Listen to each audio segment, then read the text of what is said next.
Syd- og Sønderjylland har et stort potentiale. Jeg stiller op til Folketinget, fordi jeg har arbejdet med at skabe vækst og udvikling i vores landsdel i mange år. Jeg kender de udfordringer, vi står overfor, men også de muligheder, der byder sig. Grænsen er vores løftestang, og det dansk-tyske samarbejde rummer store muligheder. Vi skal sikre de unge en uddannelse med perspektiv. Og vi skal skabe forudsætninger for, at alle kan slå rødder i vores landsdel.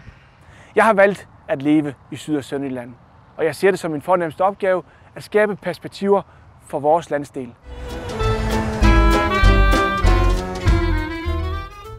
Det handler om Syd- og Sønderjylland.